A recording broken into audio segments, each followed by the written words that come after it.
Welcome to the Ben Wood Johnson podcast. You can visit Dr. Johnson's blog at benwoodpost.com. Dr. Johnson's works can be found at drbenwoodjohnson.com. You can also support Dr. Johnson on Patreon, the link to which is in the description.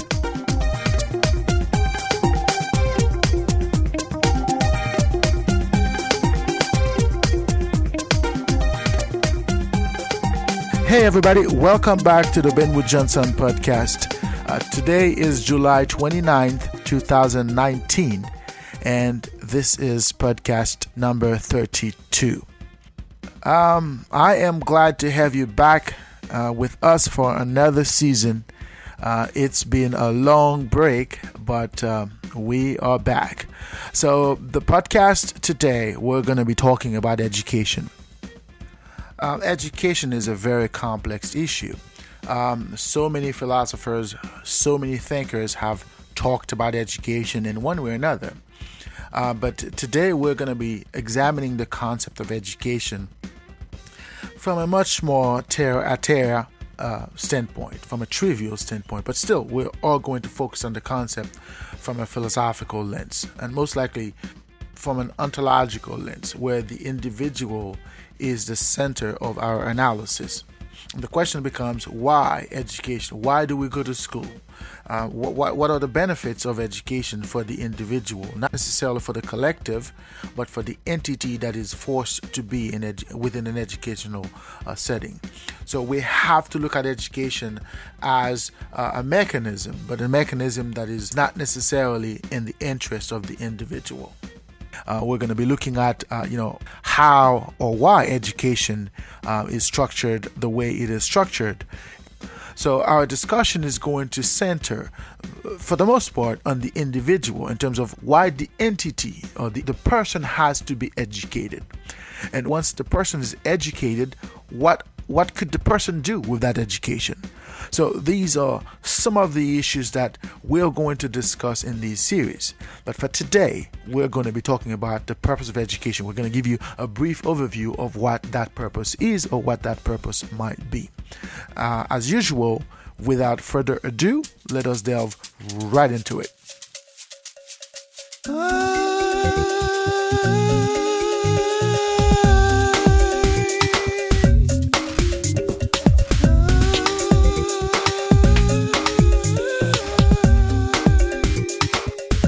What is the purpose of education?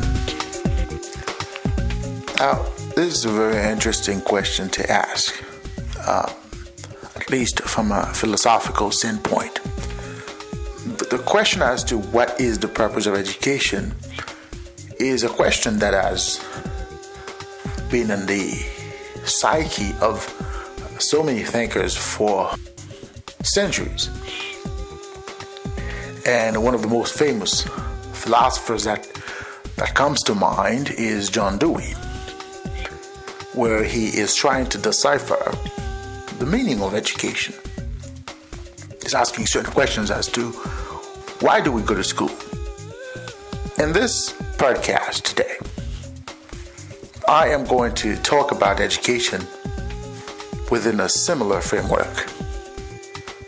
In other words, I am going to talk about education speculatively, in terms of trying to understand the context from a philosophical standpoint. Now let's go back to the original question, that is, what is the purpose of education? Why does one go to school? And when one goes to school, what one is supposed to accomplish there? Okay. Now, if you're looking at the concept of education, the premise of this concept is that the individual is at a brute stage, savage stage, if you will. And that is to echo Jean-Jacques Rousseau.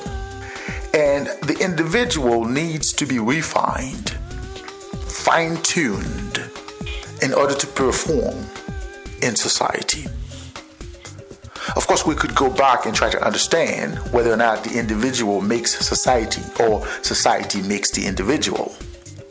But this is for another discussion. For today, let us focus on the concept of education itself.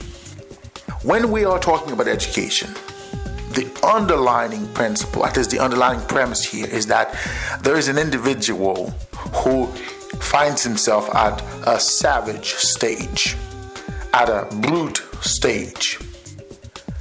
And there ought to be a mechanism which allows the individual to transcend that stage. And that mechanism is education. And in education, the individual is taught how to be, when to be, where to be, and what to do when the individual is wherever he was supposed to be. In other words, ever since you were a kid or child, you were taken to a place where you were taught how to be. And that how to be usually, generally involves learning how to speak, how to walk, how to talk, okay? How to behave. In the process, the individual is taught certain skills. For example, if you're learning how to speak, you might learn how to talk or to become a public speaker, which in this case becomes a skill which you were taught at a particular place. If you went there to learn how to eat properly, in the process you might learn how to cook, how to perform things related to food. Now, these are trivial examples, I admit, but the point here is that when you go to school, you go somewhere where you learn how to be a certain way. And usually that information could be transformed into skills. Of course, there are nuances as to specific skills, general skills, and whatnot. But we're not going to focus on that for now. But what we're talking about here is that when you go to school, at least that is the presumption, the underlying premise of education, is you go there for that. But there is a problem. If going to school is to learn certain skills, the question becomes, why do I have to go to school to learn those skills? Would I still be able to learn those skills or develop them on my own? And when I go to school and I learn those skills and I am not able to use them the proper way, was my education a failure? Okay? Who's to blame for that failure? Should I be held responsible for my failure? Or should the teacher or the teachers or the school itself or the educational system as a whole be held responsible for my failure? Well, these are some of the questions that, like I said in the beginning of this podcast, that have been asked by so many thinkers, and they've asked them in different ways. But the common understanding is that we ought to have a clear consensus as to what is education, why we go to school, and what do we do with an education. Now, society is not that linear because, see, the way education is described is that there's a process by which you begin at a certain point and then you end at a certain point. And the process by which you go from one point to another is the process of education itself. This linear approach to education is erroneous because education does not necessarily entail the induction into a process. Okay? There is more to education than going from a point to another. What that might be, then, you might ask. Well, education, to go back to the concept of enlightenment, to the concept of coming out of the darkness into the light, coming from being a savage and into a civilized entity, I think there's a little bit of truth to all of that. Okay? Education does not have to be a means to an end or an end to a means. Okay? Education should not be a process. Rather, education should be an activity. Education should be a discovery. It should be a discovery of things, including the self, others, and entities that evolve in that environment. Let's go back to the concept of tabula rasa.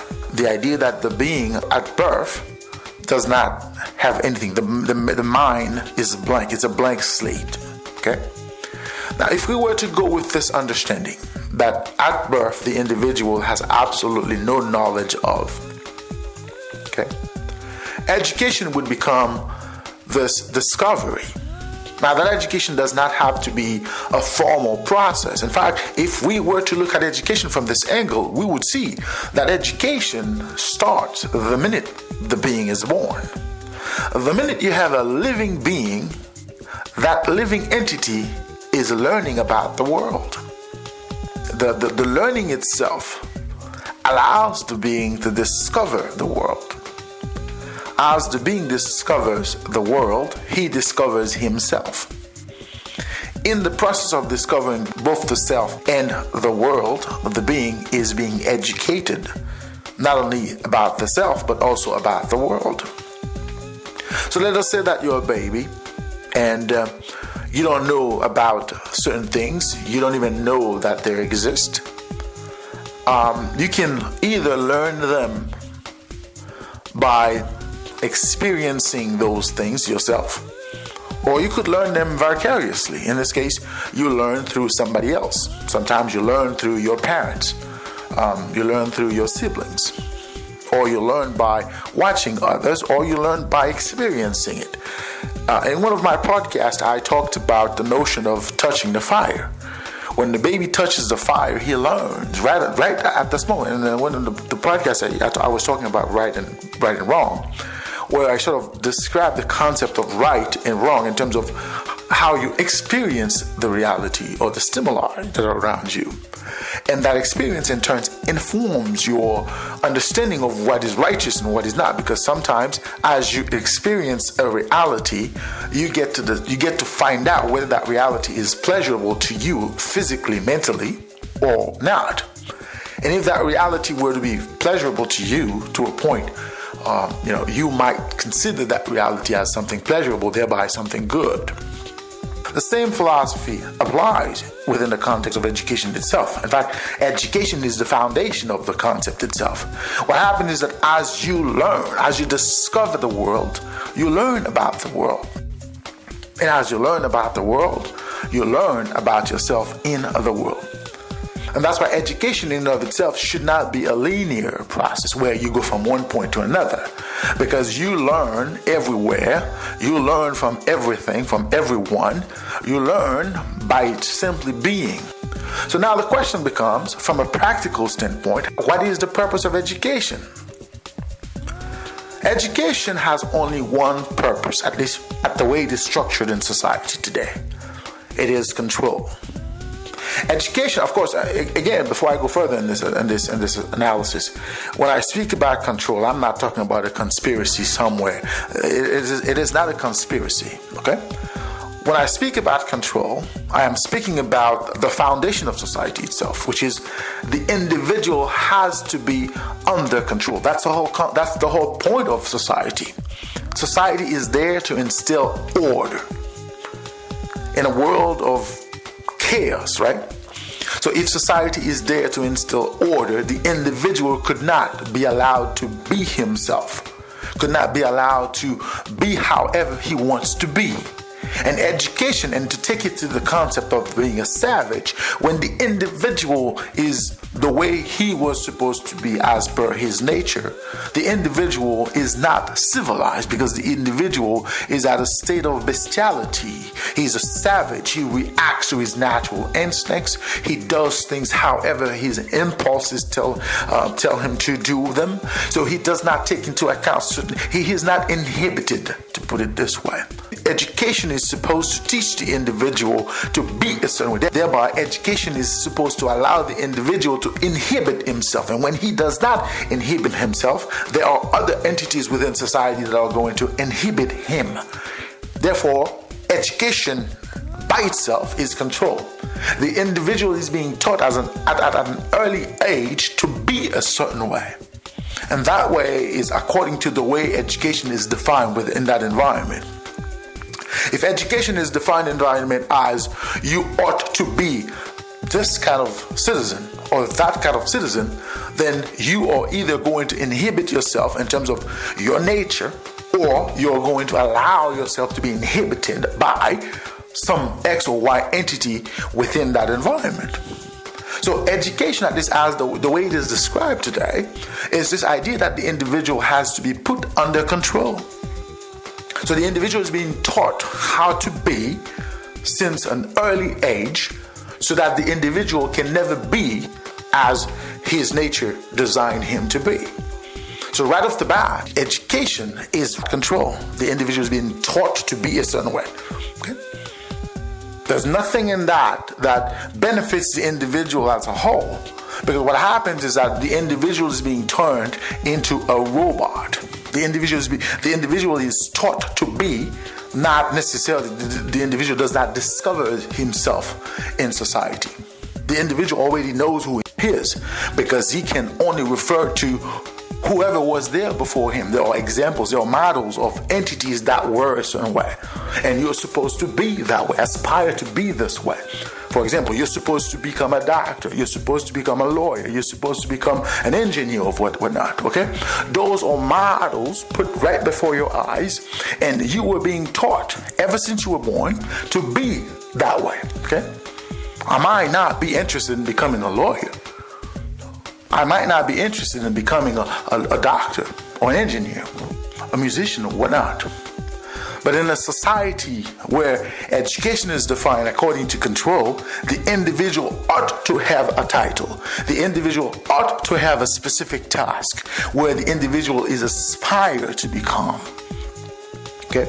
If you are growing up in a society, especially in most modern civilizations, where tasks are, sort of assigned to you at an early age, where wherever you were born is going to determine whoever you are going to become.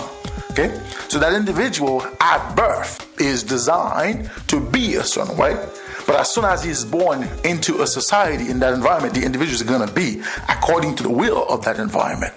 So the individual is going to become that robot, that entity that is according to somebody else's understanding of who he is or who he is supposed to be. So in that sense, education, if we are to look at it from a philosophical standpoint, is control. Okay? It is the idea that you ought to be restrained. You ought to be limited in who you are and how you could be and when and where you could be. So if we're talking about education from a philosophical standpoint, the key word here is control.